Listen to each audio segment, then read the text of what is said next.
My name is Chloe Hayes, and 3 months ago, I witnessed my supervisor destroy what she believed were merely spreadsheets and meeting minutes. She stood behind my desk and boldly declared in front of the entire department that my year of hard work was meaningless rubbish, then pressed delete while 23 colleagues watched silently.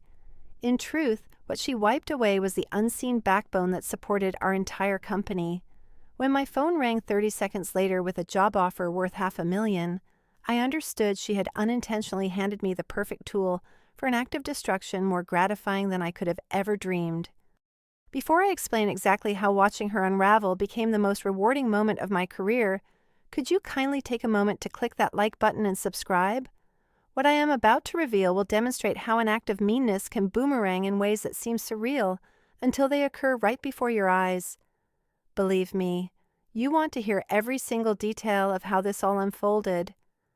Let me rewind to where this truly began, because tales of vengeance always originate long before the revenge itself takes place. 18 months ago, I started working at Apex Solutions as a client relationship coordinator. The job description made it sound dull. Maintain communication logs, arrange follow-ups, and monitor client satisfaction metrics. What they failed to mention was the company was losing accounts at a rate no one dared to admit, and the person before me had. My role lasted exactly 4 months before I left without any warning. From the very first day, my manager, Blair Jensen, made it obvious that she viewed my position as an unnecessary expense. She was the type who saw business connections as merely transactional. Send invoices, provide services, receive payments, and repeat. The idea that clients might appreciate genuine human interaction was completely alien to her rigid, methodical way of working. However, I noticed something different during those initial weeks. While going through our client records, I discovered numerous pages filled with dull communication logs that read like robotic exchanges. There was no personality, no warmth, no sign that anyone in our company had taken the time to understand the people who were sending us thousands of dollars every month. So, I decided to do something that felt revolutionary in that setting. I started treating our clients as real human beings. When Ethan Miller, the owner of a medium-sized manufacturing business, casually mentioned on a routine call that his golden retriever had recently been diagnosed with hip issues, I made a mental note. 2 weeks later, I checked in to ask how the treatment was progressing. He was genuinely astonished that I remembered. He ended up spending 20 minutes telling me about his weekend trip to find a specialist veterinarian. When Harper Reed celebrated the 15th anniversary of her textile company, I sent a personalized message recognizing the milestone and asking. She focused on her plans for expansion. She ended up arranging an extra consultation session that generated $12,000 of unexpected income. These were not grand gestures or costly presents. I simply paid attention when individuals shared parts of their lives, remembered what was important to them, and followed up in ways that demonstrated I genuinely cared about their success beyond their payments. Blair Jensen never understood what I was doing. She would walk past my desk and see me typing what appeared to be casual chat notes, and I could sense her disapproval filling the office space. During our monthly evaluations, she flicked through my activity logs with clear irritation. "Why are you spending 45 minutes on calls that should take 15?" she asked, tapping her pen on her clipboard. "Efficiency statistics reveal you are handling fewer interactions per hour than ideal." I attempted to explain that longer discussions were fostering stronger bonds, that clients were requesting specifically to collaborate with me on new projects, and that our retention rate had risen by 37% since I began customizing our approach. But Blair Jensen only cared about figures that matched her spreadsheet formulas. What she failed to understand was that I was creating something far more valuable than efficient call records. I was becoming the connection between our company and the people who kept us thriving. Lucas Vance, who owned a series of specialty bookstores, started reaching out to me directly whenever they needed something instead of going through our main contact number. Ethan Miller told me he valued speaking to someone who remembered his enthusiasm for classic mystery novels and knew that his daughter was studying literature at university. Sophia Kennedy, whose catering business brought in our third largest monthly income, began suggesting our services to other companies because she appreciated our chats about her weekend trips to the farmer's market and her grandmother's collection of recipes. Month after month, I saw our client satisfaction scores rise, while Blair Jensen remained obsessed with efficiency numbers that missed the bigger picture. She was focused on how fast we could handle interactions, while I was nurturing the loyalty that decided if those interactions would continue at all. The turning point came during our yearly strategic planning session. Our CEO, David Sterling, was reviewing how each department performed when he noted that client retention was at its highest ever. He specifically applauded our relationship management style and proposed that the personalized approach be rolled out to other teams as well. I noticed Blair Jensen's expression change when the praise for better retention was given to what she saw as my less efficient tactics. After the meeting finished, she caught me near the supply closet and said, "I don't know what kind of performance." She spoke firmly, her voice restrained yet filled with frustration. This business thrives because of professional skill, not because of socializing during work hours. She tasked me with conducting an in-depth review of all client interactions from the last year, insisting on thorough records of every message follow-up and effort to build relationships. It was obvious this was meant as a form of discipline. I faced hundreds of hours of tedious paperwork that would keep me from the very client engagement that was fueling our achievements. Still, I took on the audit with the same meticulous care I applied to client work itself. I compiled detailed records demonstrating not only the communications that took place, but also how those exchanges resulted in tangible business benefits. I included the catering referrals that Sophia Kennedy had delivered, the additional services Ethan Miller had purchased after conversations about his firm's expansion plans, and the contract renewal Lucas Vance agreed to ahead of schedule because of the trust we had built. The final report was 53 pages long and proved clearly that personalized attention to clients was directly responsible for more than $200,000 in extra income. Casual chats about weekend activities or family events actually reinforced business bonds that rivals could not match with their impersonal professional methods. I felt proud of that audit. It was a testament to the power of genuine client care. It was more than just a year of effort. It was a year of authentic connections that changed how our company engaged with the clients who entrusted us with their business. This made what happened next all the more painful. Blair Jensen called a full departmental meeting on a Tuesday morning in late autumn. She announced that we needed to reevaluate our client relationship procedures and that my audit would be used as a case study for discussion. I assumed she was finally ready to recognize that personal attention was the key to our enhanced performance.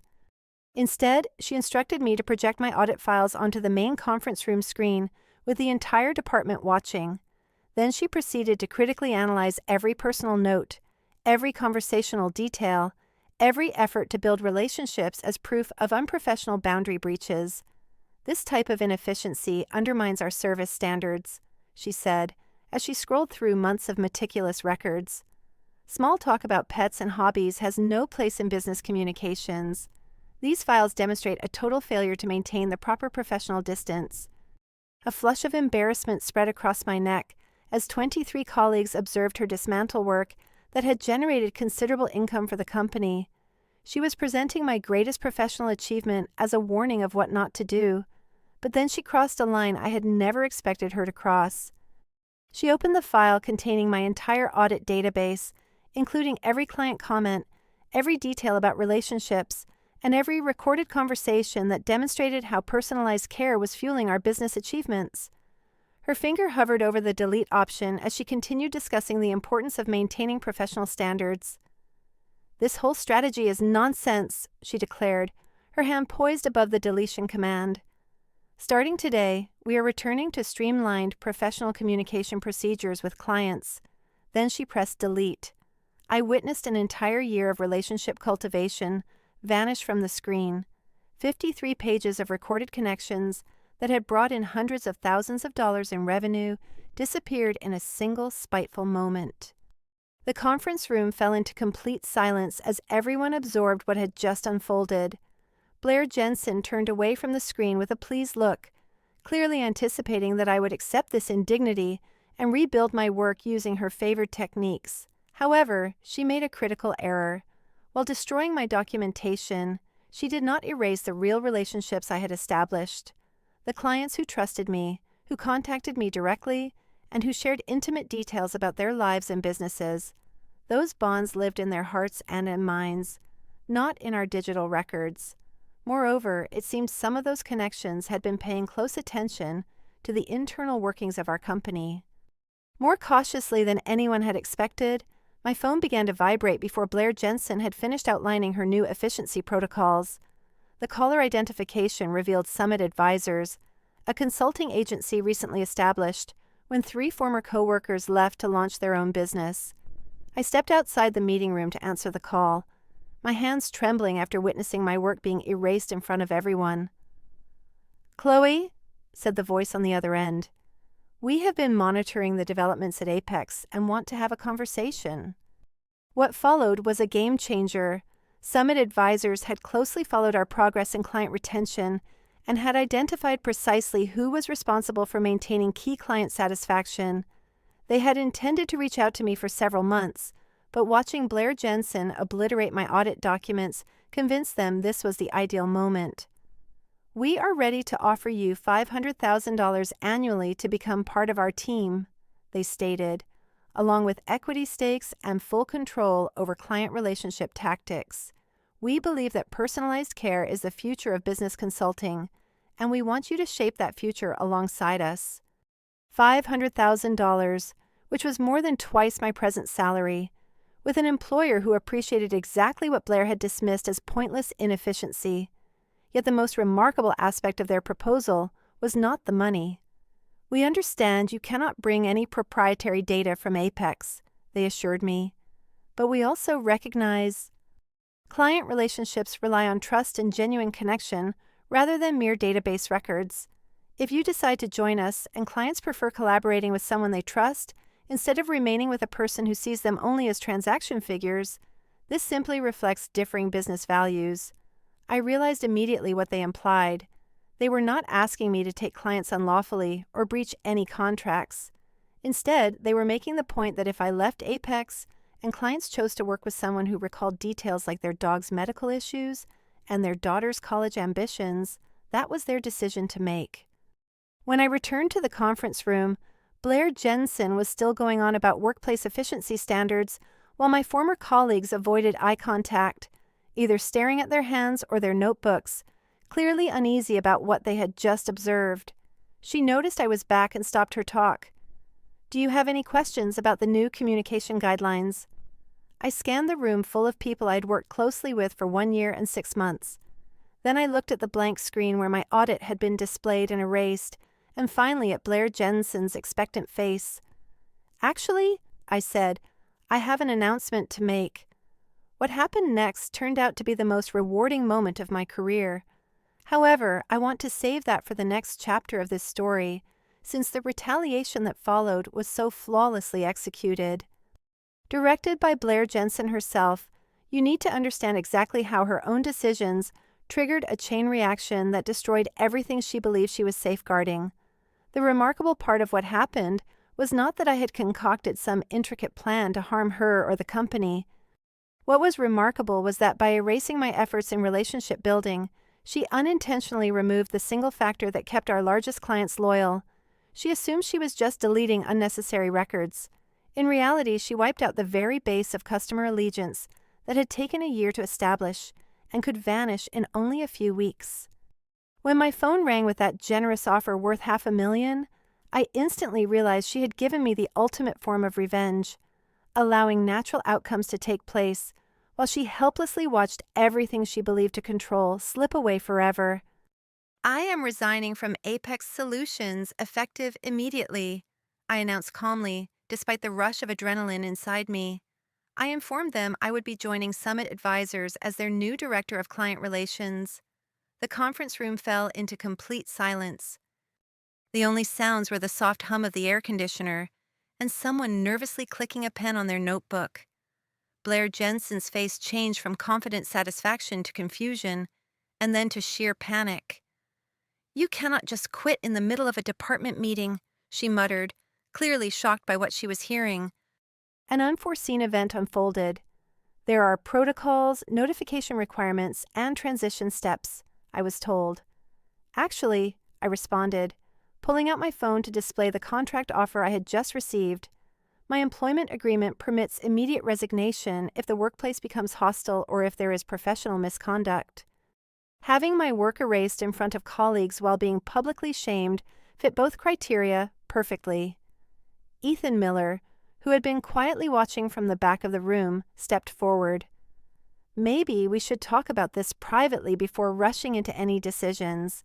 Yet I was no longer interested in private talks or diplomatic solutions.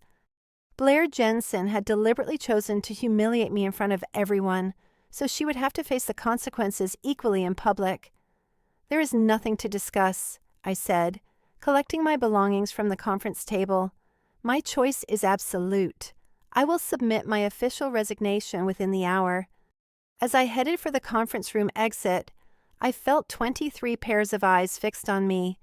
Some colleagues appeared stunned, others impressed, and a few seemed to be rethinking their own career paths.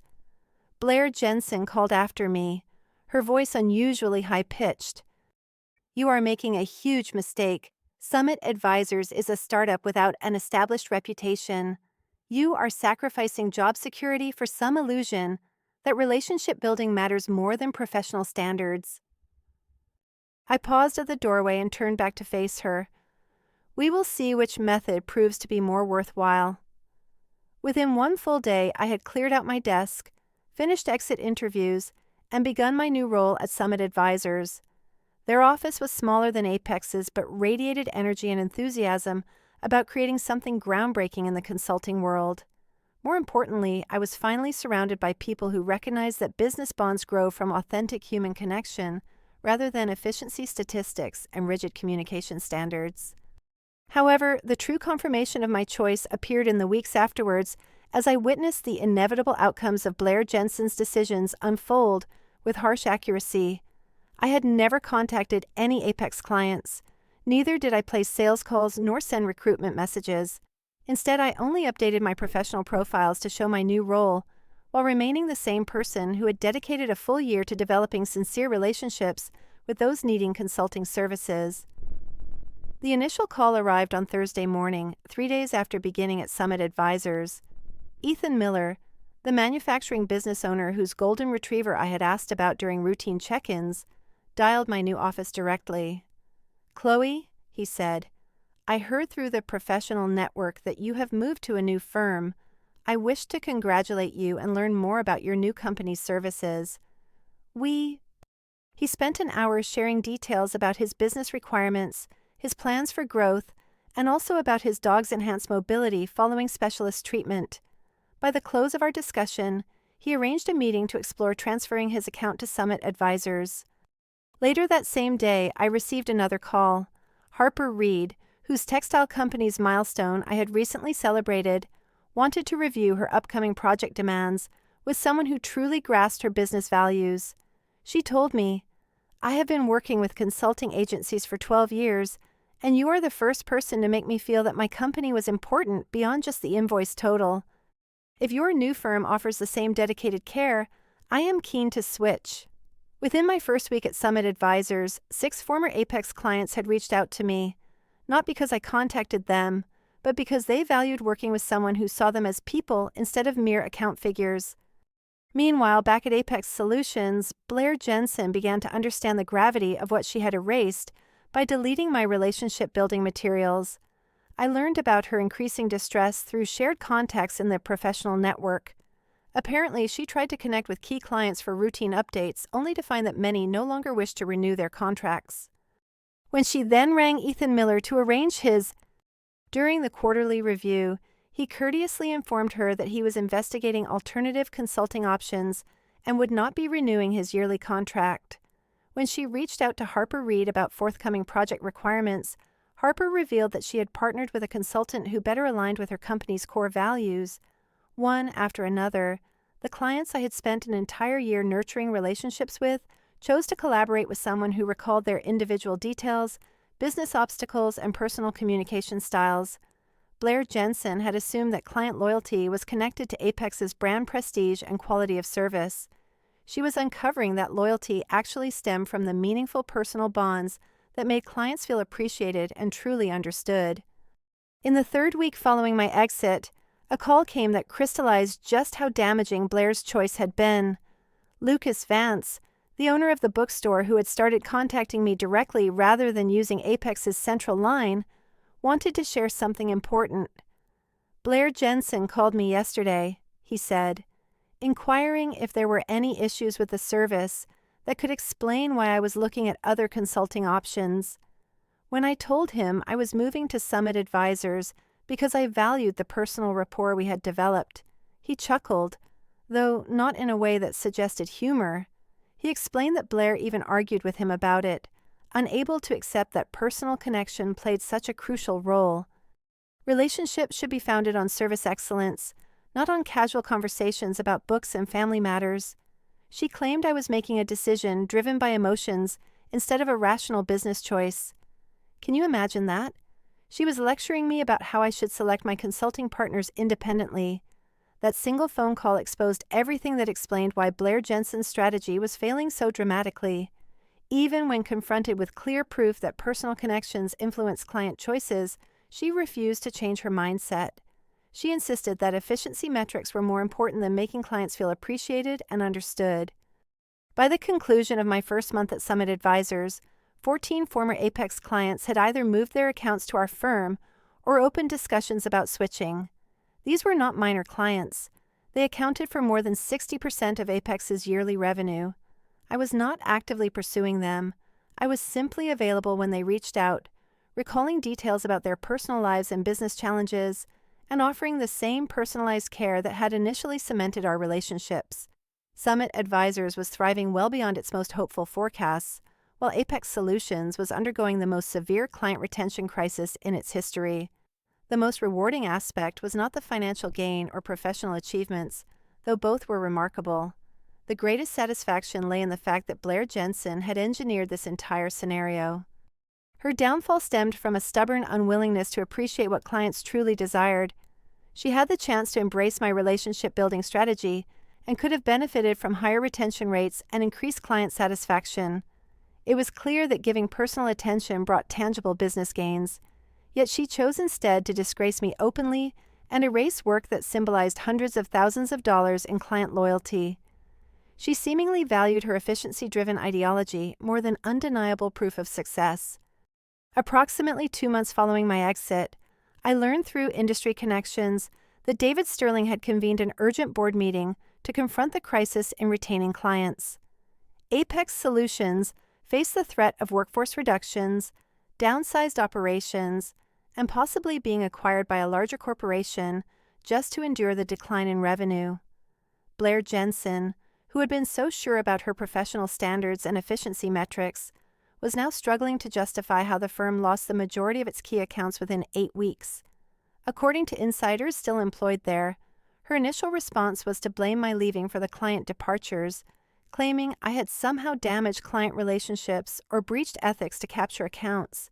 However, the facts did not support these claims, since clients did not leave immediately after my resignation, but only after attempts to keep the partnerships alive had failed.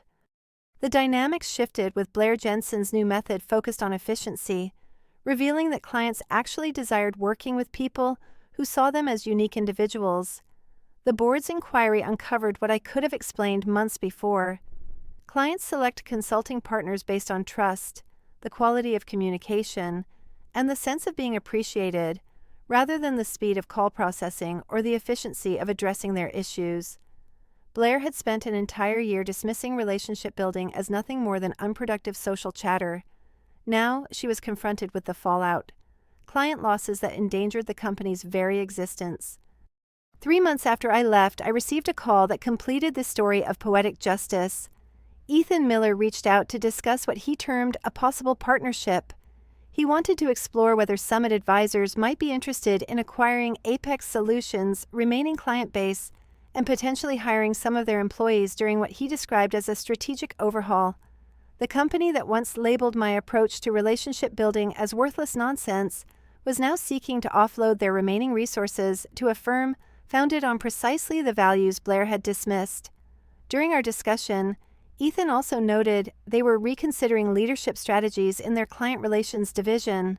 Reading between the lines, it was clear significant changes were underway. It became obvious that Blair Jensen's position was no longer safe. "I have to ask," He said, near the conclusion of our conversation, "What would it take to convince you to return to Apex as the Director of Client Relations? We are willing to offer a substantial increase in compensation, along with full control over relationship management strategies." The irony was astonishing.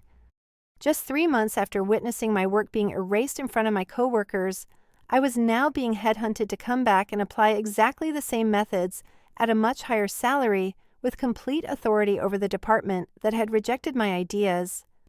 However, I had zero desire to go back to working for people who only came to appreciate my strategy after suffering multi-million-dollar losses. I thanked him for the offer, but explained that I was very satisfied with my current role. Summit advisors recognize the importance of personal client connections from the very beginning, rather than having to discover it through hardship. Half a year after leaving Apex Solutions, I was promoted to senior partner at Summit Advisors, receiving equity shares and taking charge of spreading our client relations philosophy across several service lines. The clients who had chosen to follow me from Apex laid the groundwork for our most prosperous year ever in company history.